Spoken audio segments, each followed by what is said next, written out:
This show does not provide medical advice. If you're having a medical emergency, please call 911. Anything you hear here should be discussed with your primary healthcare provider. Hello and welcome to Everyone Dies, the radio show produced by Passionate World Talk Radio, whose goal it is to educate, enlighten, and entertain. I'm Marianne Matzo, and for the next 30 minutes, I am your host. Today, I have the pleasure of talking with Steven Lemke. You've probably heard some of his other interviews with me before.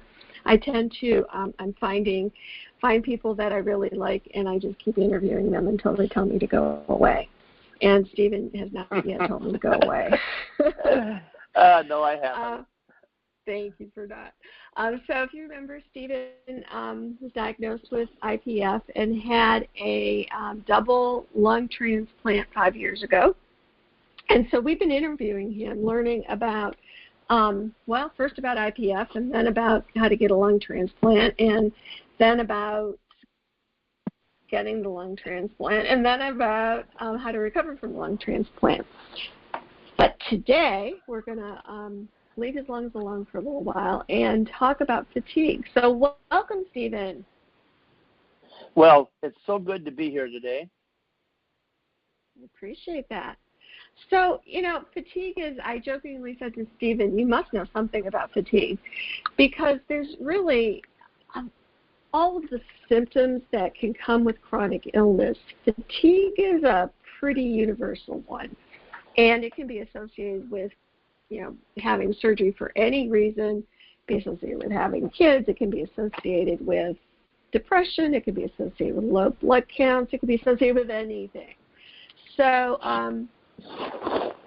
I'd asked Steven if he had figured out any ways to help manage his fatigue, and he said that he had. So first off, tell us about fatigue from your point of view, and then just talk to us a little while about how you've learned to manage it. And I'm going to go get a cup of coffee. I'll be back in like 30 minutes. Is that okay? What's that? I said I'm going to go get a cup of coffee, and I'll be back in about 30 minutes. Oh, okay. Would you grab one for me also? Sure. Because I just woke up from a nap. That's part of my fatigue. So I guess if, the way I look at it is prior to becoming ill, I was a go-getter all my life. I worked. If I needed to work 10 hours a day or 7 days a week, I was always there. And then when I got home, I always found something to work on. I'd be painting something or building something or going with the family somewhere. And I just accepted that as my way of life because that's the way I'd always been. Mm-hmm. And when I got sick, started feeling sick, just the easiest thing, like vacuuming a living room or something like that, I would think, oh my, I wonder what's going on. I need to sit down. And that got to be like washing the dishes would be, I would let the dishes soak while I took a nap, and then I would wake up and rinse them off and put them in the dishwasher and go sit down for a while. And, that drained me, just doing regular routine little things like that. Making a bed is just completely out of the question. Something about lifting your arms out in front of you is just way too much. Mm-hmm. Even though for 5 years before my transplant, and I was ill, I stopped doing the flooring, which I had done all my life, and went and delivered pizzas. And when I first started noticing there, when I had to go upstairs to deliver to an apartment house, it was the strangest thing. I didn't put it together until it happened quite a few times, but when I'd get halfway up a big staircase, I'd have to pee.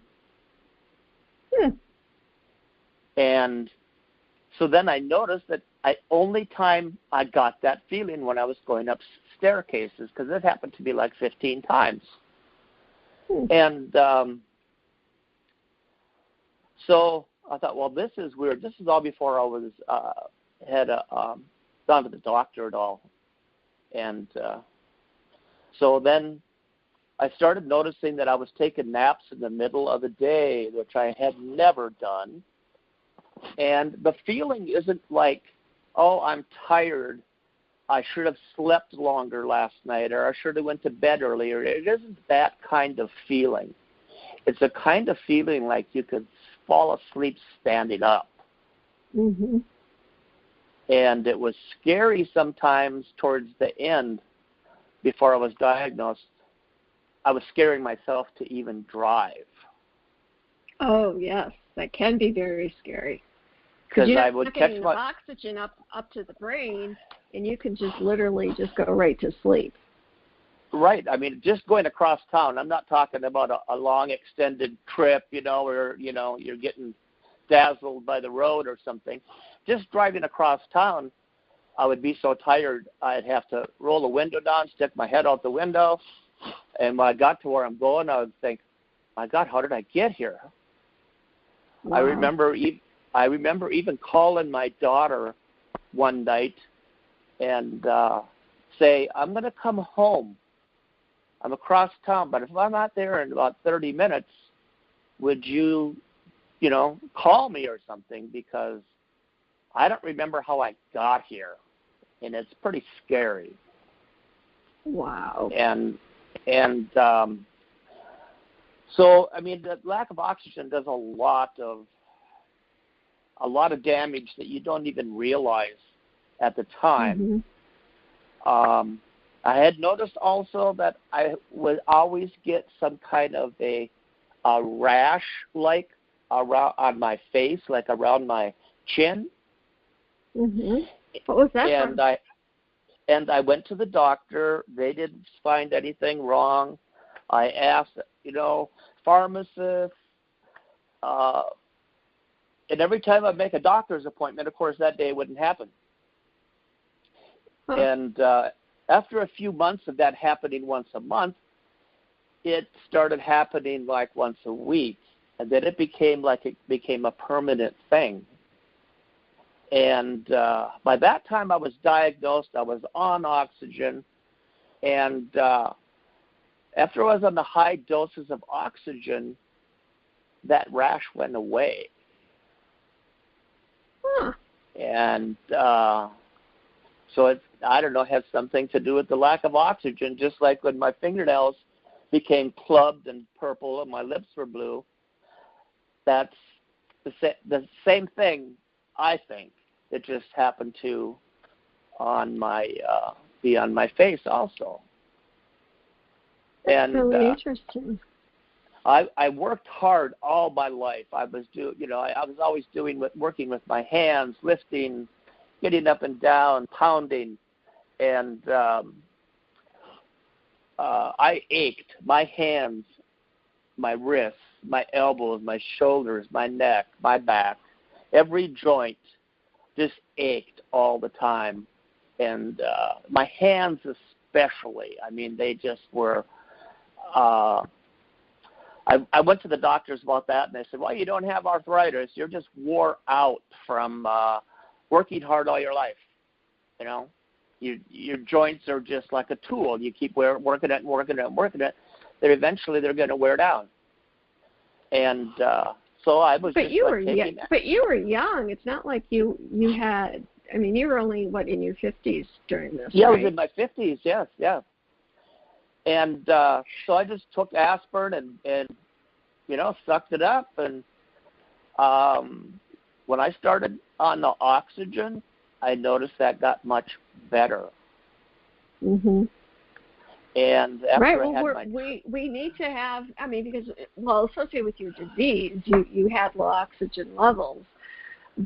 But I would guess that with your new lungs, your oxygen levels are pretty normal. Oh, my oxygen levels, ever since the very first day after the transplant that I was awake, until today have been phenomenal. It's always 98, 99%. And but you're still fatigued. So what are you doing now to manage that fatigue? Well, my doctor told me, he said, the best thing you can do is just sleep when you want to sleep, get up when you want to get up. He says, if you're a night owl, stay up, sleep during the day, whatever you have to do, whatever you feel like doing. And so what I have done myself is I will sleep for 2-3 hours about 3 times in a 24-hour period. Mm-hmm. And that seems to be the best thing that suits me. If I try to sleep 7 or 8 hours at once and then stay up the rest of the day, that is very, very difficult for me to do because I get fatigued if I do any kind of work. Mm-hmm. Like if I was even to, sweep the floor, do the laundry, do the dishes, I would, even if I slept 8 hours, I would still have to lay down and take a nap after doing that. Mm-hmm. So the fatigue seems chronic to me. Well, because, for those who haven't listened to our other shows, the disease is chronic. The lung transplant doesn't cure the disease, or a transplant doesn't necessarily cure a disease, or cancer treatment doesn't cure the disease. It can stop it, it can slow it, it can put it into remission, and you can get back a lot of your function, but I don't know that people get back 100%. Do you have any thoughts about that? I don't. In my case, I've had days, I've had even sometimes a couple weeks at a time where I feel like, yes, okay, finally, I'm back 100%, but it never lasts. And then as time goes on here now for the last, I'm going to say 2 years, it's been slowing down more and more and more. I'm more fatigued more often than I was a year ago. And a year ago I was more than I was 2 years ago. It just seems to be like it's, hopefully I hit a level here pretty soon where it doesn't continue. But, I do notice greatly the fatigue taking a trend.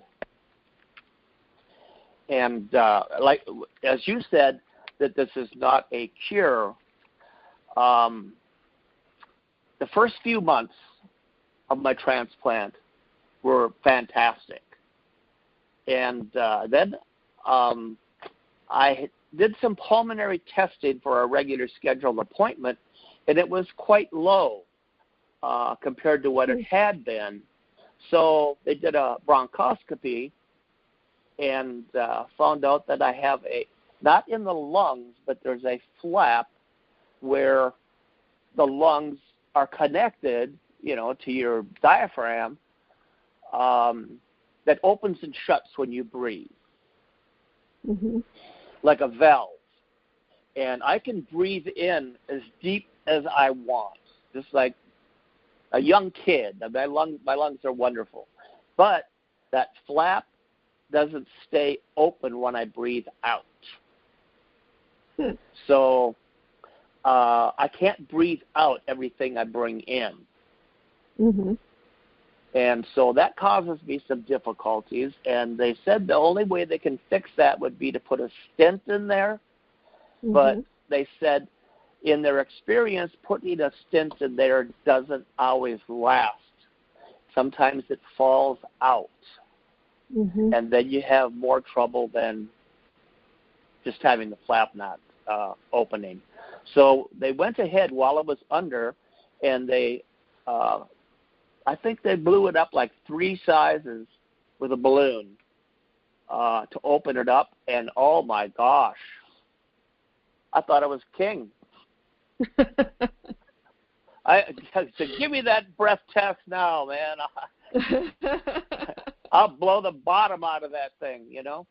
And but it only lasted about 6 weeks.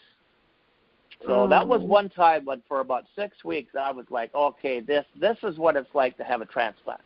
This is what it should feel like.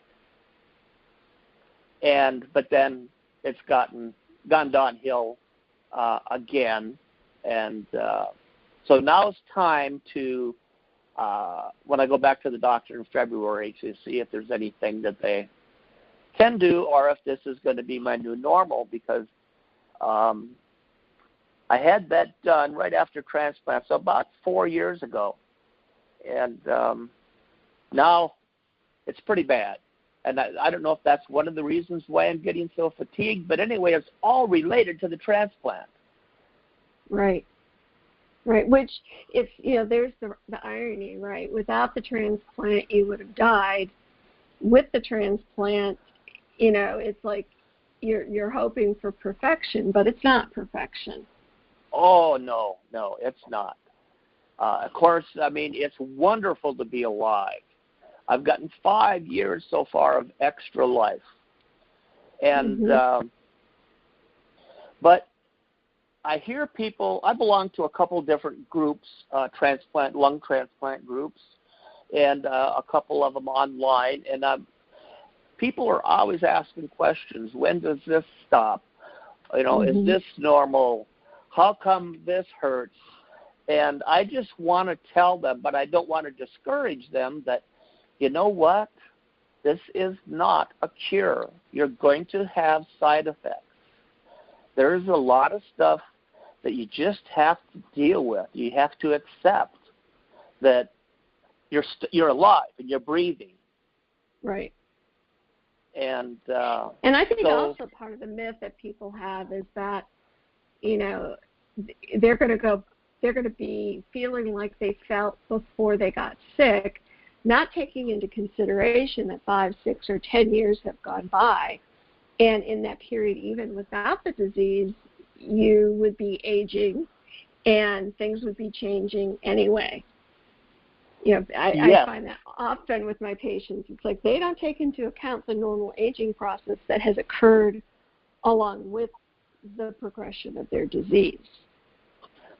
That is an excellent point, because I think I really take that into consideration. I pay a lot of attention to my whole system, my whole health, and before I ever mention it to a doctor or think that, is this something that, can be fixed, or is this something that is really serious, I analyze it and I live with it and I think about it, and, I try to determine on my own, is this just something I need to live with? And most of the time it is. I mean, this thing about the flap not opening, I don't think that's normal aging, but no. It's possible. No. It could have been just fine with my old lungs if I wouldn't have been diseased. Maybe they would have all aged at the same rate. But having new healthy lungs and an old flap, it's yeah. So do you do any exercise, Steven? I walk is about all. I have some little dumbbells here that I use. I do yoga once in a while, which I should do. I should do every day, but it's just more fatigue, and then this COVID, I think, kind of adds to the fatigue, because being quarantined and you don't have the stimulation of company, and so, but that's only a small part of it, though. Well, but one of the symptoms of and I'm not implying that you have depression, but for our listeners, one of the symptoms of depression is that feeling of fatigue. So I think that you raised a good point when you're talking about, COVID and either our response to how people are responding to it, or our response to people dying, or our response to not being able to travel or see people or do whatever it is that may have brought us pleasure before. So being aware that depression itself, one of the symptoms of depression itself is fatigue. So there's a lot goes into our feeling so exhausted. It can be emotional as well as physical. Yes, it can. I have to tell you something that it made me so happy. I'm not boasting, but I can't tell people because they think I am. But the last time I met, once or twice a year, when I go to Mayo Clinic, I have to meet with my psychiatrist also. Mm-hmm. And the last time I met with her last summer, not this summer, but the summer before, she smiled at me and she said, "You know what?" She says, "You are doing fantastic." She said, "If all my clients were like you, I wouldn't have any clients." And this was, like one of the top psychiatrists at the, well-known Mayo Clinic. So, I mean, to me, that was like, wow, you're doing really good, dude. And she has always kind of let me adjust my antidepressant medications that I've been on since I was diagnosed. And I was put on them when diagnosed because when you can't breathe, you panic. And then when you find out you have a deadly disease there's no cure for, you panic. Mm-hmm. So I was put on medication then. And so since after a couple of years, after the transplant, she told me, she said, "How do you feel? Maybe you could take a little bit more of that or take less of it or whatever." And for the last few years, she's been trying to weed me down to nothing. And I actually was down to nothing just when COVID hit.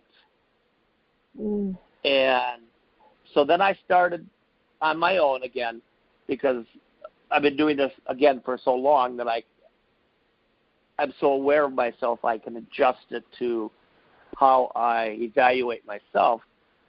And I started out with a half a pill for a couple months. And then I went back up to a whole pill. And about 2-3 weeks ago, I started taking an additional one because I know I'm getting depressed. Mm-hmm. And do you notice your fatigue getting worse when you do get depressed? Yes, absolutely. So there's a lot of factors that go into being fatigued. Yeah. And one of the, with all the research that we know about fatigue, one of the variables in all of the studies that show to help is exercise. And we're not talking about, running around the block or, doing anything for long periods of time. But 20 minutes of walking every single day has been shown to decrease people's fatigue. And you don't even have to do 20 minutes all at once. You can do 10 minutes twice a day. So, you're walking Cyrus, and I'm sure that he has to go out at least twice a day. It helps you in terms of you getting your physical activity. And I've had patients say to me, "I don't really want to exercise. Do you have a pill?" It's like, well, we have pills for certain things, but you kind of have to do the first part first, and I promise you will feel better if you go out and walk. And some people Steven, are just really, really resistant to getting up out of the chair. Nope, I'm too tired. But, you got to start. Right. Because I've also seen the opposite. I talk to people, and either they're on some kind of medication and they don't want to admit it, or, they'll say, if I tell them, yeah, I've been on this since I was diagnosed, and they'll say, oh, well, I'm on some also, but it's just a very, very, very little teeny bit. They always want to downplay it, When I want to say, well, a little teeny, teeny, teeny bit isn't going to do you any good. Well, it might for some people. I mean, you can't. It depends on the drug, and it depends on a lot of things. But I think what you're really kind of bringing to light here is that there is a stigma attached to managing your depression, and that for any of us to admit and say, oh yeah, I'm depressed, would be like, oh my gosh, we can't say that. When in fact, in terms of diagnosis, medical diagnosis related to our mental health, depression, they call it the common cold of mental health, meaning that everybody gets it at some point or another. It's very common. And, it's kind of a consequence of life, at least in our American culture. I don't know really the statistics in other places, but in the American culture, it is very, very prevalent. Mhm. And it's hard. I've had a hard time. Some patients say, I don't like to take pills. And I say, well, you didn't want to ever have cancer either, but here we are. And so, given that this is where we are, how about if we manage this, or I'll have a family member in and I'll assess about depression, and they'll say, nope, I'm not depressed, and the family member sitting next to them nodding their head like, yes, they are. Right. So for those of you who think, well, I don't want to get on medication, get on it for 2 months. Just do it for 2 months, because it takes about 6 weeks for an antidepressant to work. So get on it for 2 months and see how you feel. And the other thing I notice with people is that they don't necessarily notice they feel any different, but that same family member is like, oh my God, thank you for prescribing that. Thank you, because they're so much less irritable and so much less cranky, and they're getting out and doing more, and they're more willing to go do this or more willing to do that. But the person who's taking it, they don't really, really don't necessarily notice it, until you kind of start asking the questions. Oh yeah, I do have more energy. Oh yeah, I do take the dog out more, I think that, to me, shows that the medication is working if they don't notice the difference. Right. Because if you see the sudden, like hitting a switch change, then you're just drugged. Right. And antidepressants don't work that way. They really take about 6 weeks to get into the system and to start kind of making those edges less sharp and making our, making things a little bit easier for ourselves and for the people around us. So, and they have to be consistent too, Oh, they you can't not off and on. Yeah, right. Yeah. So in our last couple of minutes, Steven, do you have any advice or pearls of wisdom for people who are feeling really fatigued from their chronic illness?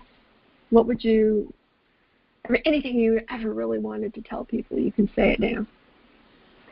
Well, what worked for me, and I know this isn't going to be everybody's cup of tea, I had to change completely my way of thinking about everything. I had to accept my disease, accept that the transplant is not a forever lasting thing, and there's going to be side effects. And in order to do that, in order to accept all of that, I had to learn to live in the minute, not take one day at a time. That didn't work for me. I have to live in the minute, so that you're paying attention to all your surroundings and what you're doing all the time. And if you're doing that, you can, if you feel yourself slipping away somewhere in your mind, you can always bring yourself back and say, well, what was going to hurt me? Why was I feeling that way? So it's sore. It's nothing that's going to kill me. So I'm behind on this bill. They're not going to come and throw me in jail. If you don't let your mind wander to anything, really, because you can make anything to be depressing if that's your frame of mind. Mm-hmm. But if you're focused all the time on what's going on right now in this moment, you realize that you're safe. Nothing's going to hurt you. And why sit around and mope when you can find humor and good things everywhere? If you're going to sit around and listen to the worst newscast shows all day long, you're probably going to get depressed. Mm. You know? And so for people who, are feeling that that fatigue, staying in the moment, assess how you feel. If you're feeling fatigued, go take a walk. If you need a rest, take a rest. Be patient with yourself. And if it's chronic illness, it may not go away, and so it may be a part of your life that you're going to have to kind of contend with, through to the end of life. And everyone has certain issues, but with chronic illness, fatigue is one of those that really we certainly get sick and tired of. So, Steven, thank you so much for talking with us, and thank you to our listeners for spending time with me during our show, Everyone Dies. You can read our blogs and listen to our podcasts at everyonedies.org. Thank you to our producer, Jeannie White, and our CEO, Lillian Caldwell. We produce a new show every Wednesday to answer questions related to life-threatening illness, dying, and death. Remember, you can listen to Passionate World Talk Radio on Spreaker and our shows wherever you listen to podcasts. If you have a topic you'd like to discuss on our show, please email me, Marianne at everyonedies.org. That's Marianne, MARIANNE, at everyonedies.org. The number 1, EVERY, the number 1, dies.org. I hope that you live your best life every day. And remember that every day is a gift. Thank you for listening.